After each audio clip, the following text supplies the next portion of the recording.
Montage PC gamer pour un budget de 650 €, petit aperçu.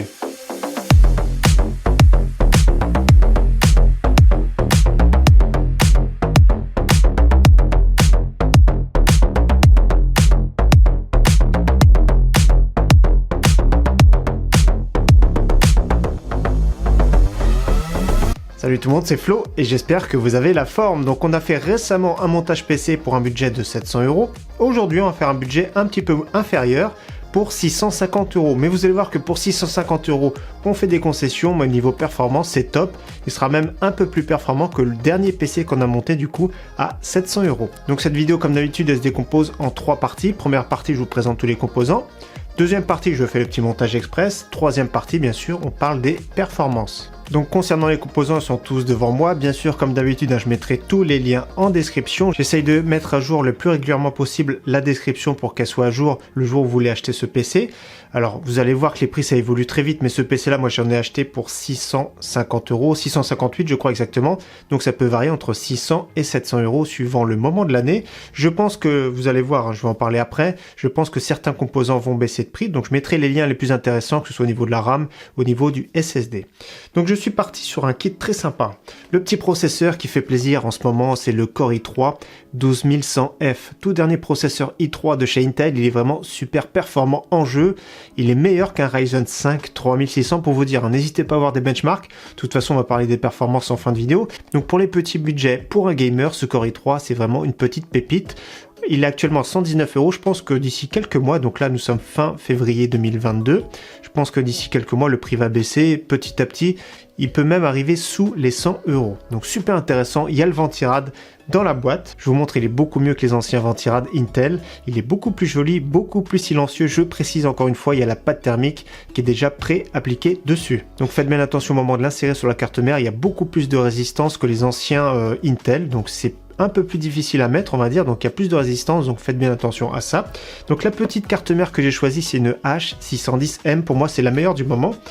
Alors je vais vous dire pourquoi. C'est la H610MA D4, donc D4 pour DDR4 de chez Asus. Alors pourquoi j'ai choisi celle-ci?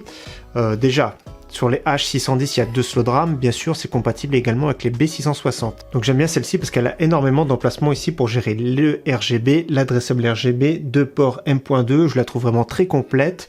115 € environ, 115-120 €. Le prix également, je pense que la tendance sera plutôt vers la baisse. N'hésitez pas d'ailleurs à vérifier les derniers prix. Dans tous les cas, franchement c'est top, c'est une plateforme vraiment pas très chère en ce moment. Donc ici c'est un total de 235 €. Et j'espère que rapidement ça va descendre dans les 200 €. J'ai rajouté dessus un petit SSD M.2 de 500 Go ici, donc suivant les prix du moment.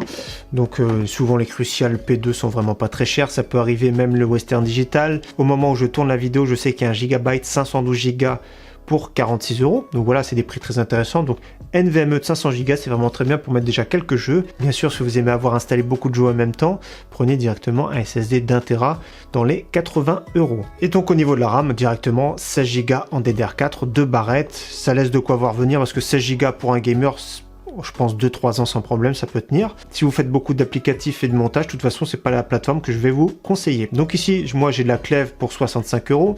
Il y a des offres des fois dans les 50 €, que ce soit Crucial Ballistix, les Corsair. En ce moment, c'est pas très cher, que ce soit la RAM et que ce soit les SSD. Donc ça tombe bien. Donc plateforme très intéressante.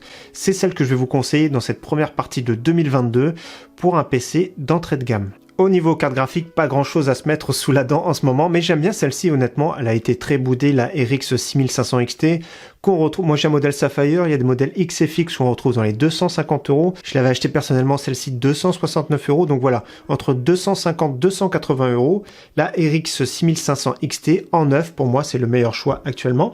Donc j'ai le petit modèle Sapphire, faudra juste l'alimenter ici sur un 6 broches, très silencieux, franchement ça fait le travail, c'est très compact, donc en concurrent, il n'y a vraiment rien en ce moment. Pour le même prix, vous trouvez des GTX 1650, c'est vraiment pas terrible du tout. GTX 1050 Ti, c'est encore moins bien. Donc voilà, pour moi, c'est le meilleur choix. Et l'avantage, c'est d'avoir sur cette plateforme du PC Express 4.0 les performances optimales pour cette RX 6500 XT.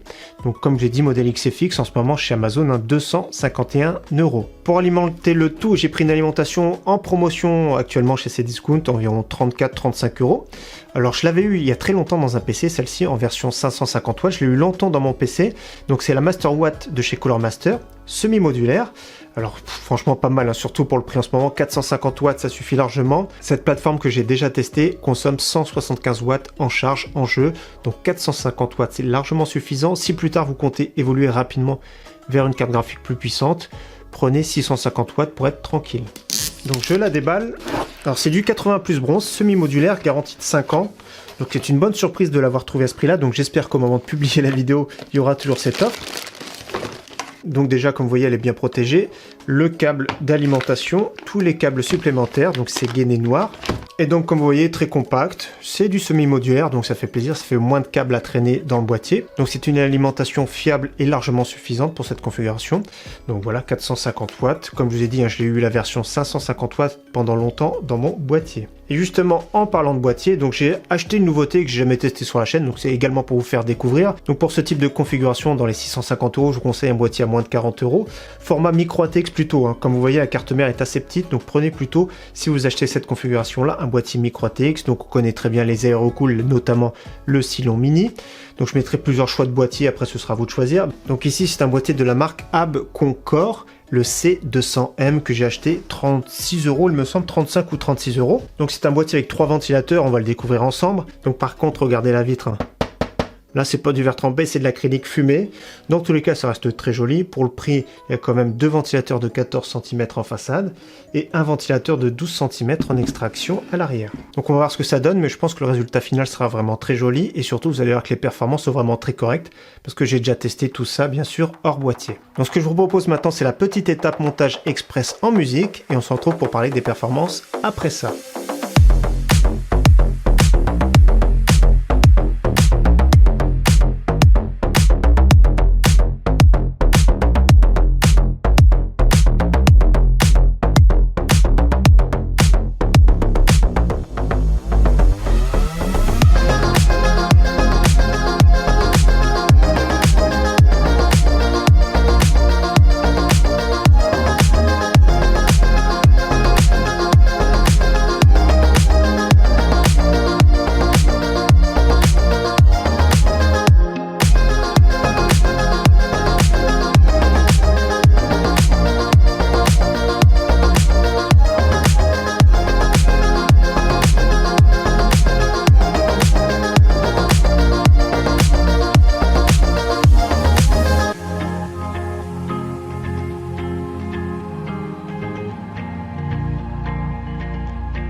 Donc voilà, montage et test terminé. Donc pas mal de choses à dire. Déjà, je vais l'allumer.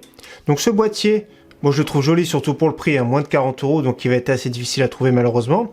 Il fait un peu cheap, hein, c'est sûr, hein, c'est équivalent à son concurrent de chez Aerocool. Mais dans tous les cas, il y a 3 ventilateurs, il est RGB, donc il ne se gère pas les RGB sur ce boîtier. Il faut juste le brancher en Molex, c'est-à-dire que ça gère et l'éclairage et la ventilation. Donc 2 ventilateurs de 14 cm, il est légèrement bruyant, entre 41 maximum 42 décibels, donc il va accélérer, c'est surtout la carte graphique. Mais je le trouve très joli, donc attention à l'acrylique, hein, ça peut se rayer. Dans tous les cas, on va parler des températures, on va parler des performances, vous allez voir, c'est vraiment très bien.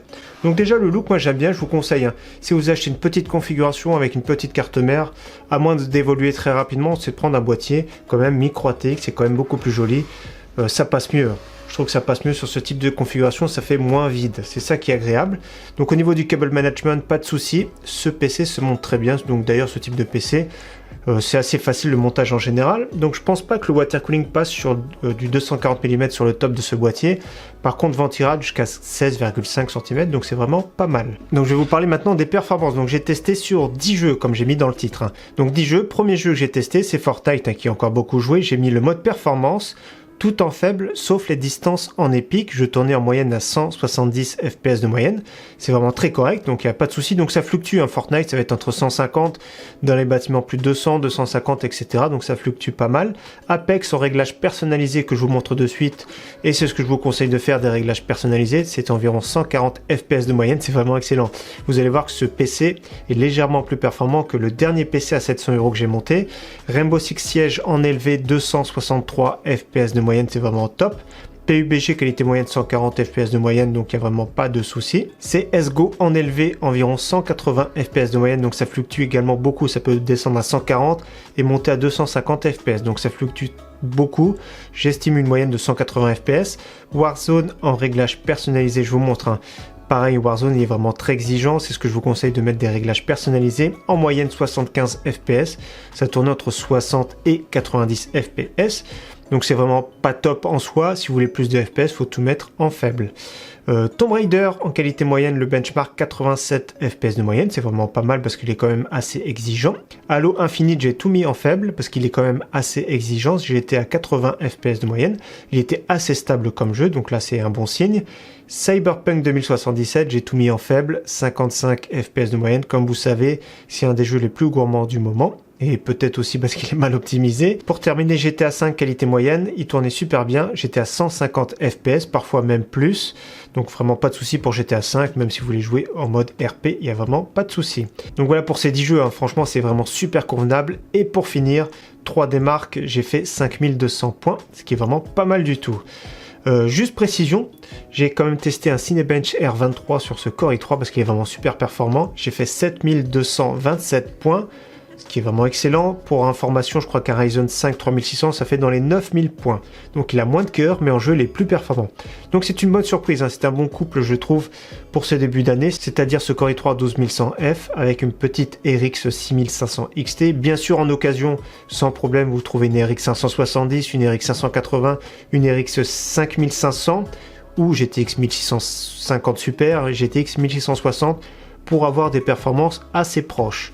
Dans tous les cas, les performances sont vraiment excellentes. Au niveau température, le processeur maximum avec le ventirad d'origine 65 degrés après 2 benchmarks de 3D Mark. La carte graphique maximum 60 degrés, ce qui est vraiment top.